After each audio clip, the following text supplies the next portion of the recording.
لأن الناس كلهم جميعا يجب أن يكون دينهم الإسلام، فإذا كان يجب أن يكون دينه الإسلام فإنه يلزم من ذلك أنه يجب أن يتعلموا لغة الإسلام. بسم الله الرحمن الرحيم. الحمد لله رب العالمين، والصلاة والسلام على نبينا محمد وعلى آله وصحبه أجمعين. أما بعد. الدرس الثاني екінші дәріс. الثاني бізде екі. Мынау араб тіліндегі екі деген санның жазылуы. Бізде бүгін өтетін тақырып зәлика. Зәлика деген қазақ тіліне аударатын болсақ, анау деп аударылады. Яғни алыстағы болған затқа сілтенетін сөздің түрі. Біздер бірінші дәрісте хаза деген тақырыпты өттік. Хаза деген нәрсе бұл аудармасы бұл деген, ол жақын жердегі ақылды ақылсыз және де жекеше түрдегі болған заттарға немесе адамдарға сілтенеді деп айтқан болатынбыз. Бүгін бізде екінші сабақта зәлика. Зәлика деген бауырлар бұл анау, яғни алыстағы тұрған затқа сілтенеді. Мысалға, мә зәлика дейді. Бізде мә деген, яғни не деген, я?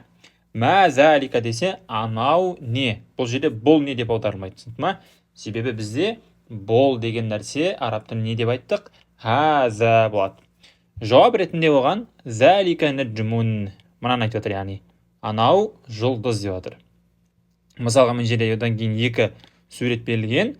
Бұл, мысалға, мынау мешіт, бұл жақын жерде тұр деп есептейік, ал үй екінші тұр, екінші сурет, ол алыс жерде тұр деп есептейік.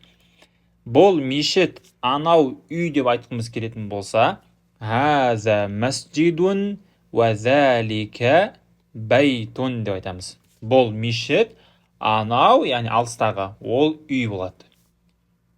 Келесі сөйлем, хаза хисан, міне бірінші суреттегі, бұл жылқы деп атыр, ва залика химар, ал анау, яғни екінші суреттегі алыстағы нәрсе деп есептейік, ва залика, ва деген және деген, ва залика химарун, анау есек болады. Одан кейін сұрақ қойып жатыр, азалика кәлбун, анау ит па? Жауап ретінде ля. Біздер деген нәрсені өттік, бұл хамзатул истифхам, яғни сұрақ қою үшін қолданылатын сөз тіркесі. Бұл шылау болады. Ба, ме, та, те, ма, ме деген сияқты бұл не? Шылау, яғни белгілі бір сөздерге мағына беру үшін келеді. Өзі келетін болса мағына бермейді деп айттық. Жауап ретінде ля, жоқ. Зәлика қиттун, анау мысық деп атыр. Келесі сөйлемде мә зәлика деді. Анау не? Міне суреттегі не деп жауап бересіз? Зәлика сәрир, анау кровать. Сәрир деген бізде кровать. Келесі сөйлемде мән хаза, бұл кім? Ва мән зәлика, және анау кім? Сізде бірінші суретте міне, осы жерде мынау бірінші суретте болайық, мынау екінші суретте болайық. Бізде бірінші суретте сіздер көріп тұрғандай бұл жерде не? Мұғалім тұр. Мұғалімді сұрап отыр, бұл кім деп. Сіз демек бірінші суретке бұл деп жауап бересіз, себебі бұл жақын жердегі, екінші суретке анау деп жауап бересіз. Екеуі де не? Ақылды нәрселер. Мән хаза, бұл кім? Жауап ретінде хаза мударрисун, бұл мұғалім. Мударрис деген міне мынау бірінші суреттегі.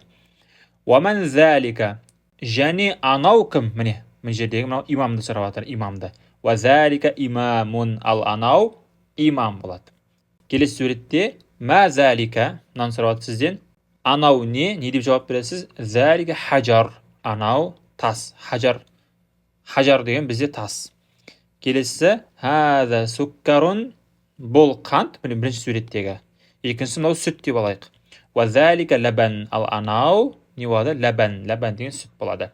Жарайды, біздер енді зәлика деген сөздің, яғни бүгінгі келген тақырыптың мағынасын талдап көрейік.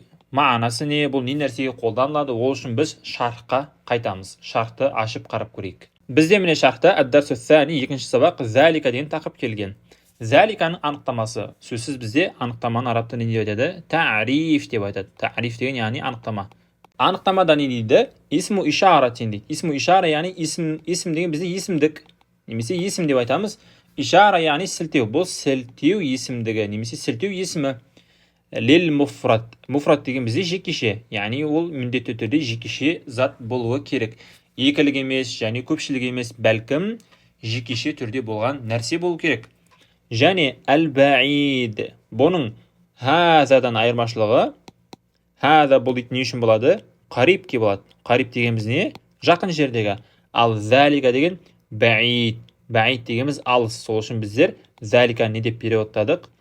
Анау деп аударма қылдық. Келесі әл-ақил, яғни ақылды, ақыл иесіне қолданылады. Уа ғайрил ақил, және ақылсызға. Ғайру деген емес деген, ақылды емеске қолданылады. Мысалы, әл-ақил, залика ражулун, анау кісі. Залика мударрисун, анау мұғалім. Залика талибун, анау студент. Ақылсызда, ғайрил ақилде, залика наджмун, анау жұлдыз. Залика бейтун, анау үй. Залика хисан, анау жылқы. Демек, біздер байқадық, мына жердегі заттардың барлығы ақылсыз, мына жердегі нәрселеріне ақыл иелері. Келесі бізде мән хаза уа мән залика деген бір сөз тіркестері келді. Мән хаза деген бұл кім? Уа мән залик. Уа деген және деген. Залик, уа мән залика, анау кім? Мән хаза деген нәрсе бұл суарун анил қарибіл ақил. Ақыл иесінде болған жақын жердегі нәрсеге сұралатын сұрақ. Мысалға, мән хаза бұл кім? Хаза мудир, бұл директор. Мән хаза бұл кім? Хаза имамун, бұл имам, жақын жердегі ақыл иесі. Мән залика деген болса, ол суал, бұл сұрақ, анил бәид, әл-ақил. Ақыл иесі болған алыстағы нәрсеге қойылатын сұрақ. Мысалға, мән залика, анау кім?